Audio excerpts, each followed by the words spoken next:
Media's Mining Weekly Online is talking to Neil Pretorius, the CEO of DRDGold, which recovers gold from the dumps around Johannesburg and dumps on the West Rand and East Rand. Neil, you seem to have a win-win situation here. You're doing good for the environment, you're protecting it. We're lucky that the scar tissue, as you say, is being removed after this 130 years of building this golden city. But at the same time, there's value in it for both yourselves and the people who are getting less dust. We're very pleased that we managed to increase our reserve base and push it up to 3 million ounces. It's just more than a 66% increase in reserves, which means that more of the mine dumps that are scattered all over the Johannesburg landscape are ultimately going to be removed, provided that the gold price supports the model, and at this stage it still does. So for us, that's an important part. For a while now, our board has taken the approach that we want to create financial value in such a way that it also delivers a social dividend and a natural dividend, and it's increasingly starting to do that. It was a tough year from a number of perspectives, in the sense that we were gradually pulling out of the far West Rand.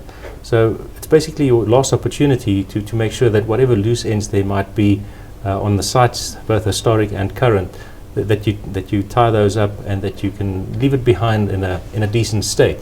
And I think we're just about there. So we're ready to hit the next phase with 3 new sites, 2 of which have come online, and hopefully have a far more stable operating environment going forward without really having caused environmental damage as a consequence. So we didn't rush into anything. We wanted to make sure that we got this right, and it seems to be working quite well.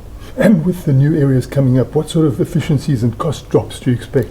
Well, we believe that the saving in respect of these particular sites, so this accounted for maybe 25% of volume throughput, maybe a little bit less, coming out of these cleanup sites.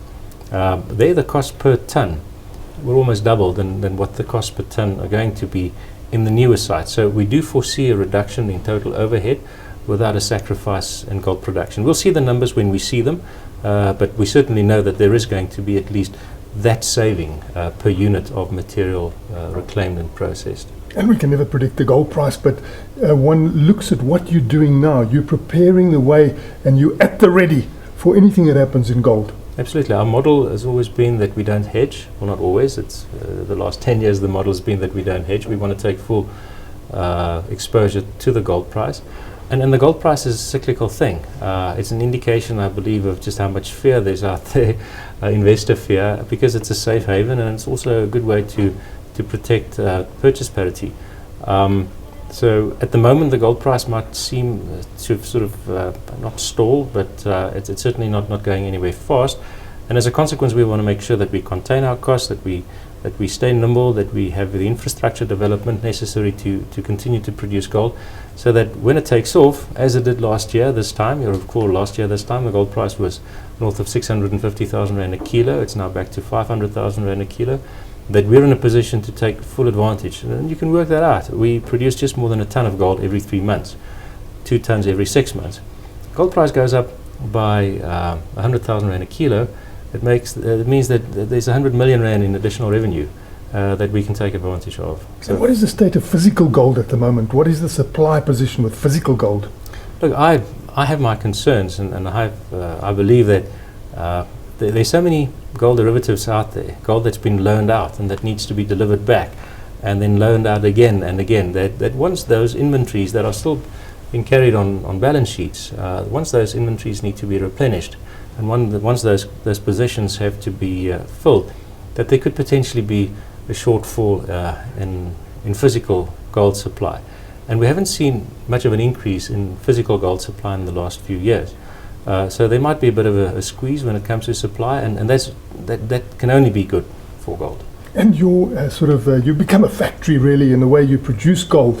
What is this happening to the workers? How are they being upgraded and upskilled to match their new obligations? Well, we have just more than 2,000 souls involved in our operations. About 1,000 of those work for specialist service providers. The other 1,000 are our own employees, and they divided up into 4 different shifts. We run a continuous shift system. So at no given point in time would you have more than 250 of our own employees involved in the operations at that point in time. And they move in excess of 2 million tons of material per month. That is vast. So obviously there's a very big mechanized component and a very big technology component involved. And we want to improve that even more. We want to have more of a knowledge-based labor force. And we've been working hard towards upskilling employees to contribute into that strategic objectives, whilst at the same time also equipping them for life after mining, making sure that they do have a life after mining by stimulating development into some of the local communities and hopefully deploying individuals that have good discipline and good work ethic to take advantage of some of those opportunities going forward. And your last dividend was pretty good for shareholders, but you're also paying a social dividend. You're helping people develop business, particularly around vegetable growing. Yes, we do. Our two key objectives insofar as social value is concerned, over and above improving the quality of life, that's the overriding one. We want to improve the quality of life of people living in Johannesburg. Two key initiatives for us are these vegetable farms, where we help families to grow their whole supply of required vegetables. We thought the uptake would be about 250 families. We've gone through 600 families. It's very, very successful. Families are taking to this almost intuitively, and many of them have started to become small entrepreneurs. There's a lady who supplies an entire creche and has enough to also sell vegetables, supply her own family, and she has a steady income. And she's one of many examples of budding entrepreneurs that are operating in this space. And going back to actually production figures, what is the outlook now for the next 6 months? Well, we've adjusted our outlook downwards to about just below 140,000 ounces for the year. It was impacted, obviously, by quite a bit of this cleanup. There was also some build-up of gold in plant inventory, and we're hoping that it will now stabilize from March onwards, so that we can achieve at least the guidance that we put out for the remainder of the year. That was Creamer Media's Mining Weekly Online, talking to Neil Pretorius, the CEO of DRDGold.